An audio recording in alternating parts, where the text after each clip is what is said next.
মনমতো হইলে মুক্তিযোদ্ধা, মনমতো না হইলে রাজাকার। কত কিছু দেখলাম এই শাহবাগের বুকে। একটা গল্প শুনেছিলাম, পাক হানাদার বাহিনী যখন বাংলাদেশে অ্যাটাক করত, ৭১ সালের ঘটনা বলতেছে, আমরা তো দেখি নাই, শুনছি আর কি। ৭১ যদি দেখতাম এতদিনে রাজাকার হয়ে যেতাম। আল্লাহ আমাদেরকে বাঁচাই দিছে, আল্লাহর মেহেরবানি, ঠিক কিনা বলেন? ৭১ সালে দেখি নাই, আমরা শুনেছি। পাক হানাদার বাহিনী জিজ্ঞেস করত মুসলিম না অমুসলিম চেক করার জন্য, বলতো কালেমা বল, কালেমা বাতাও। তো যারা কালেমা বলতে পারতো পাকিস্তানি বাহিনী নাকি ওদেরকে ছেড়ে দিত, শুনেছি।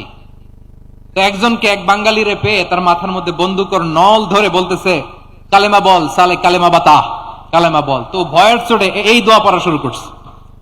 ও পড়তেছে লা ইলাহা ইল্লা আনতা সুবহানাকা ইন্নী কুনতু মিনাজ জালিমিন। পাকিস্তানি বলে সালে ইয়ে তো মুসিবত কা কালেমা হ্যায়।